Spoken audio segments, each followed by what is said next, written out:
Chess കളിയെ മൂന്നായിട്ടാണ് വേർതിരിച്ചിരിക്കുന്നത്. Opening, middle game, end game. എല്ലാവർക്കും ഓപ്പണിംഗ് ഒക്കെ പഠിക്കാൻ വളരെ ഉത്സാഹമാണ്. എന്നാൽ മിഡിൽ ഗെയിമും എൻഡ് ഗെയിമും പഠിക്കാൻ അത്രത്തോളം ഉത്സാഹം കണ്ടുവരാറില്ല. ഇന്ന് നമ്മൾ കാണാൻ പോകുന്നത് എങ്ങനെയാണ് മിഡിൽ ഗെയിമിൽ ചിന്തിക്കുക എന്നുള്ളതാണ്. അപ്പോൾ ഓപ്പണിംഗ് ഒക്കെ കഴിഞ്ഞു, ഇനി മിഡിൽ ഗെയിമിൽ എന്ത് ചെയ്യുമെന്ന് നമുക്ക് നോക്കാം. ഇത് നമ്മുടെ ആദ്യത്തെ ഒരു പൊസിഷനാണ്. നിങ്ങൾക്ക് ഈ പൊസിഷൻ ഒന്ന് ക്ലോസ്ലി നോക്കാവുന്നതാണ്. നിങ്ങളാണ് ഇവിടെ വൈറ്റ് കളിക്കുന്നതെങ്കിൽ നിങ്ങൾ എങ്ങനെ മുന്നോട്ട് പോകും? അപ്പോൾ വൈറ്റ് ഇവിടെ കാസ്റ്റിൽ ചെയ്ത് കിങ്ങിനെയൊക്കെ സേഫ് ആക്കി. ഇനി എങ്ങനെയാണ് ഒരു പ്ലാൻ ഉണ്ടാക്കി ഒരു അഡ്വാൻറ്റേജ് ഇവിടെ വൈറ്റ് ക്രിയേറ്റ് ചെയ്യുന്നത്? ഇതാണ് നമ്മുടെ ആദ്യത്തെ പൊസിഷൻ്റെ ഒബ്ജക്റ്റീവ്. നിങ്ങൾ ചിന്തിച്ചു നോക്കുക, ഓരോ പീസുകൾക്കും എങ്ങനെയാണ് ഇമ്പ്രൂവ് ചെയ്യാൻ പറ്റുക. ഈ ഒരു നൈറ്റുകളും ഡെവലപ്പ് ചെയ്തു, ബിഷപ്പുകളും നല്ലൊരു പൊസിഷനിലൊക്കെ ഇരിക്കുന്നുണ്ട്. ഇനി ഏത് പീസിനാണ് ഇവിടെ നല്ലൊരു രീതിയിലേക്ക് ഇവിടെ കളിയിലോട്ട് വരാൻ പറ്റുക? ഓക്കെ, ഇവിടെ ഈ ഒരു റൂക്ക് ഇവിടേക്ക് കൊണ്ടുവന്നു കഴിഞ്ഞാൽ എന്തൊക്കെ മാറ്റങ്ങൾ നമുക്ക് സംഭവിക്കുന്നു നോക്കാം.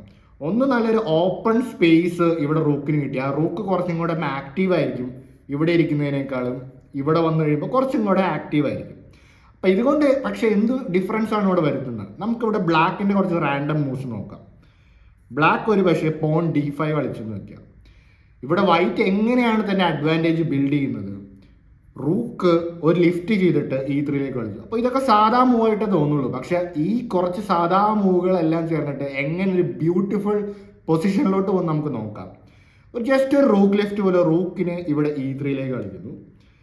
ബ്ലാക്ക് തന്നെ പ്ലാൻ പോലെ C5 ഒക്കെ കളിച്ച് കുറച്ച് റാൻഡം മൂവ്സ് ഇവിടെ കളിക്കുകയാണ്. ഇവിടെ ക്യൂവിൻ്റെയും കൂടെയും കളിയിലേക്ക് കൊണ്ടുവരികയാണ് ഇവിടെ വൈറ്റ്. അപ്പോൾ ക്യൂനും ഉണ്ട് റൂക്കും ഉണ്ട്. രണ്ടും കൂടെയും ഏത് പീസിലേക്കാണ് നോക്കുന്നത്? ഈ ഒരു ബിഷപ്പിലേക്ക്. അപ്പോൾ ബിഷപ്പിലേക്ക് ഒരു ഡബിൾ അറ്റാക്കാണ്. അപ്പോൾ ആ ബിഷപ്പിനെ സേവ് ചെയ്യാൻ വേണ്ടി ബ്ലാക്ക് റൂക്കിനെ വന്നിട്ട് ഈ ബിഷപ്പിനെ സേവ് ചെയ്യാൻ നോക്കുന്നു. അപ്പോൾ വീണ്ടും സ്ക്രൂസ് മുറുക്കാൻ വേണ്ടി എന്താണ് വൈറ്റ് ചിന്തിക്കുന്നത്? നിങ്ങൾ ചിന്തിച്ചത് ശരിയാണ്, റൂക്കിനെ കൂടെ കളിയിലേക്ക് കൊണ്ടുവരും. അപ്പോൾ ഒരു ട്രിപ്പിൾ ബാറ്ററി ഫോർമേഷനാണ് ഇവിടെ വന്നിരിക്കുന്നത്. റൂക്ക്, ക്യൂന്, റൂക്ക് മൂന്നും കൂടെ ഈ ബിഷപ്പിലേക്ക് പ്രഷർ. ഒന്ന് നോക്കിയേ, വെറും മൂന്ന് നീക്കങ്ങളോടെ ഈ റൂക്ക് ലിഫ്റ്റ് ചെയ്തു, ക്യൂൻ വന്നു, റൂക്കുകളെ കണക്ട് ചെയ്തു. ഇനി നോക്കുക, ഈ ഒരു ബിഷപ്പിലേക്ക് എന്തോ ഒരു അറ്റാക്കാണെന്ന് നോക്കുക. അത് മാത്രമല്ല വൈറ്റിൻ്റെ സെൻട്രൽ കൺട്രോളും ഈ ഒരു പവർഫുൾ അറ്റാക്ക് ഇവിടെ ബ്ലാക്കിന് തടുക്കാൻ വളരെയധികം ബുദ്ധിമുട്ടായിരിക്കും. അപ്പോൾ ഇങ്ങനെ ഒരു സിമ്പിൾ പാറ്റേൺ, ആദ്യം ഒരു ബാറ്ററി ഉണ്ടാക്കാൻ വേണ്ടി പ്ലാൻ ഒന്നും ഇല്ലെങ്കിലും ആദ്യം നമ്മൾ എന്ത് ചെയ്തു? റൂക്കിനെ കൊണ്ടുവന്നു, ഒരു ഓപ്പൺ ഫയലിലേക്ക് കൊണ്ടുവന്നു, റൂക്കിനെ ലിഫ്റ്റ് ചെയ്തു, ക്യൂവിൻ വെച്ച് ഒരു സപ്പോർട്ട് കൊടുത്തു, മറ്റേ റൂക്കും കൂടെ വന്നിട്ട് ഒരു ട്രിപ്പിൾ ബാറ്ററി ഫോർമേഷൻ. ഈ ഫോർമേഷൻ നിങ്ങൾ ഓർത്തിരിക്കുക, എന്തായാലും നിങ്ങളുടെ ഗെയിമുകൾക്ക് ഈ ഒരു ഫോർമേഷൻ ഉപകാരപ്പെടും. നമുക്ക് മറ്റൊരു പൊസിഷൻ നോക്കിയാലോ. ഈ പൊസിഷൻ നേരത്തെ കണ്ട പോലെ അത്ര സിമ്പിളായിട്ടുള്ള പൊസിഷൻ അല്ല, കുറച്ചും കൂടെയും കളി മുന്നോട്ട് പോയിരിക്കുന്നു. ഓപ്പണിംഗ് ആയിട്ടുള്ള മിഡിൽ ഗെയിം സ്ട്രക്ചർ തന്നെയാണ്. വൈറ്റ് ക്യാൻസൽ ചെയ്തിരിക്കുന്നു, നൈറ്റുകളൊക്കെ പുറത്തിറങ്ങി, ബിഷപ്പും ഇവിടെ നല്ല ആക്റ്റീവായിട്ട് ഇവിടെ തൽക്കാലം ഇതിൻ്റെ ആക്ടിവിറ്റി ഇവിടെ നല്ലവണ്ണം ഈ പോൺ ചെയിനൊക്കെ കൺട്രോൾ ചെയ്യുന്നുണ്ട് ആ ബിഷപ്പും. അപ്പോൾ ഇവിടെ ബ്ലാക്ക് നോക്കുക, ബ്ലാക്കും ക്യാൻസൽ ചെയ്തിട്ടുണ്ട്.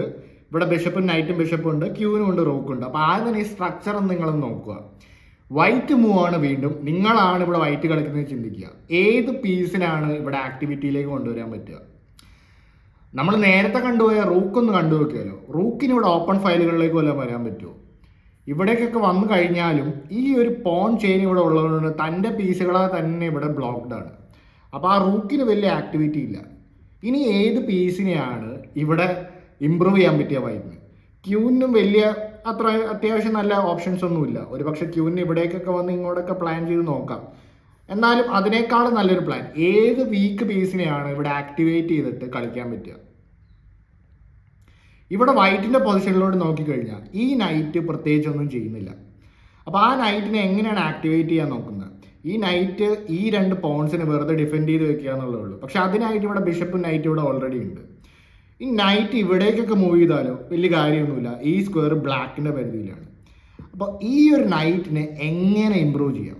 ഇതാണ് നിങ്ങൾക്കുള്ള ആദ്യത്തെ ചോദ്യം. എങ്ങനെ ഈ നൈറ്റിനെ ഇമ്പ്രൂവ് ചെയ്തിട്ട് നല്ലൊരു ബ്യൂട്ടിഫുൾ ആയിട്ടുള്ള ഒരു സ്ക്വയറിലേക്ക് കൊണ്ടുവരിക? ഇനി ഈ ഒരു പോൺ സ്ട്രക്ചർ നിങ്ങൾ നോക്കുക, ഇങ്ങനെ ഒരു പോൺ ചെയിൻ ഉണ്ട്.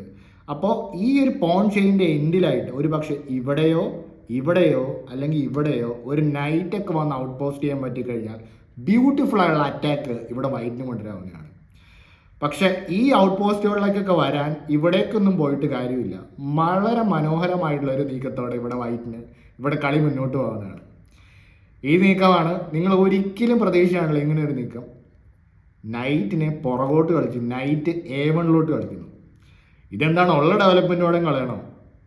ഉള്ള ഡെവലപ്മെൻറ്റോടെ കളയാനല്ല. ഇവിടെ നിങ്ങൾ നോക്കുക, ഇതിൻ്റെ ഒരു പ്ലാൻ, ഈ ഒരു ചെറിയ മൂവോടെ ഇവിടെ വൈറ്റിൻ്റെ പ്ലാൻസ് വലുതാക്കുവാണ്. ഇങ്ങനെ കളിച്ചതോടെ അടുത്തത് നൈറ്റ് ഇവിടേക്ക് വരികയാണ്, പിന്നെ ഇവിടേക്ക് വരികയാണ്. ഇവിടെ ഒട്ടും ഉപകാരമില്ലായിരുന്ന നൈറ്റ് ഇപ്പോൾ ഇവിടേക്ക് വന്നിട്ട് നല്ലൊരു ഔട്ട് പോസ്റ്റ് ക്രിയേറ്റ് ചെയ്യാൻ നോക്കുവാണ്. എനിക്കത് കാണിച്ചു തരാം. ഇവിടേക്ക് വരുന്നു.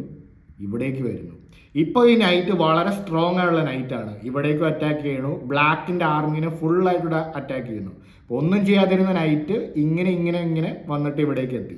അപ്പോൾ ഇങ്ങനെയാണ് നമ്മൾ ഓരോ പ്ലാൻസും ആലോചിക്കുന്നത്.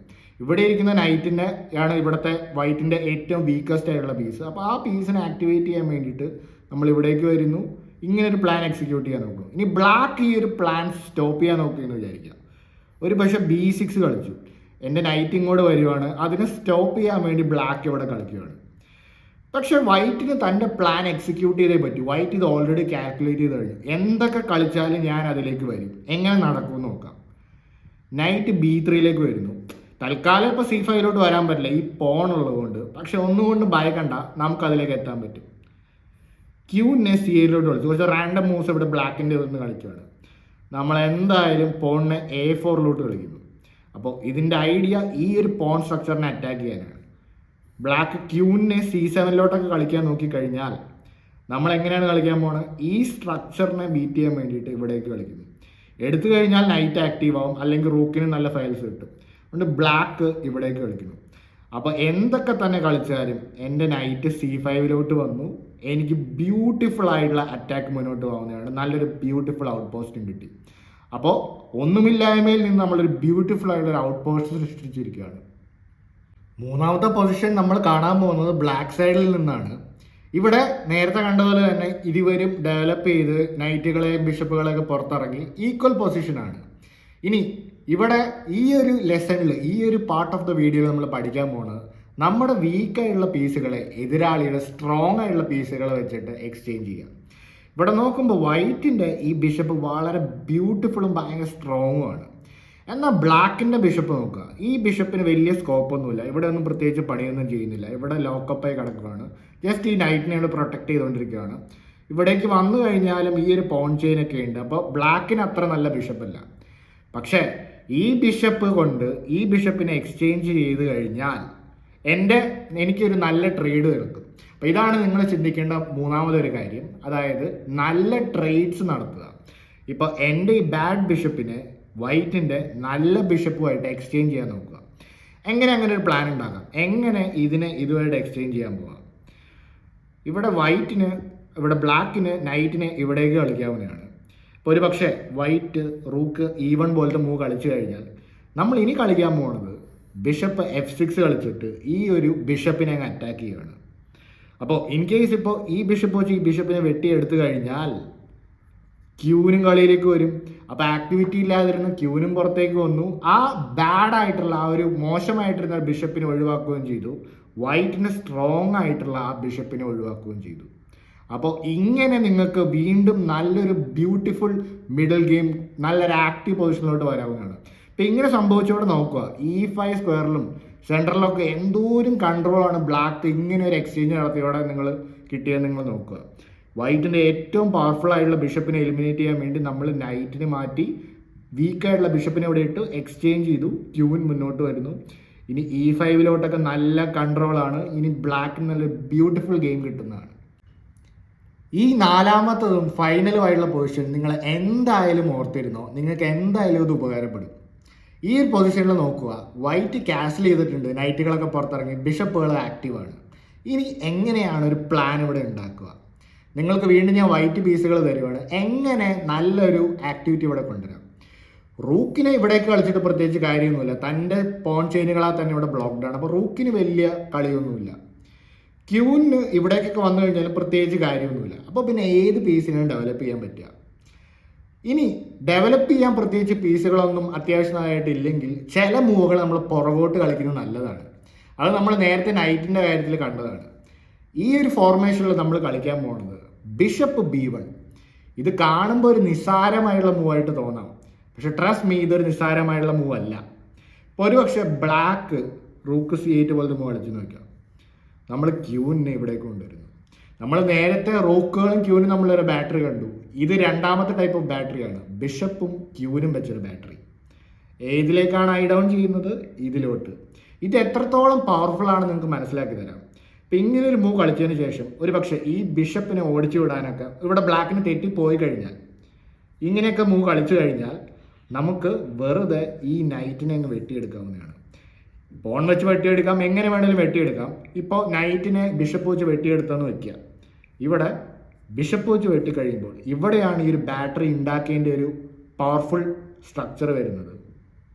കളി കഴിഞ്ഞു. ഒരു മൈനർ എററോടെ ഇവിടെ ഒരു എക്സ്ചേഞ്ച് നടന്നതോടെ ഇവിടെ ഒരു ബ്യൂട്ടിഫുൾ ചെക്ക്മേറ്റ് വന്നു. അപ്പോൾ ഈ ഒരു ക്യൂനും ബിഷപ്പ് ബാറ്ററിയും കൂടെ നിങ്ങൾ ഓർത്ത് വയ്ക്കുക. അപ്പോൾ ഈ 4 സ്ട്രക്ചേഴ്സ് നിങ്ങൾ നല്ലോണം ഓർത്ത് വെച്ച് കഴിഞ്ഞാൽ എന്തായാലും നിങ്ങളുടെ മിഡിൽ ഗെയിം ഇമ്പ്രൂവ് ചെയ്യാൻ പറ്റും. ഇത് എൻ്റെ ഉറപ്പാണ്. ഈ കൂടുതൽ മിഡിൽ ഗെയിം വേർഷൻസ് ആയിട്ട് നമുക്ക് വീണ്ടും കാണാം. അപ്പോൾ കൂടുതൽ ഇൻട്രസ്റ്റിംഗ് ഗെയിംസ് ആയിട്ട് നമുക്ക് വീണ്ടും കാണാം. അടുത്ത വീഡിയോയിൽ കാണാം.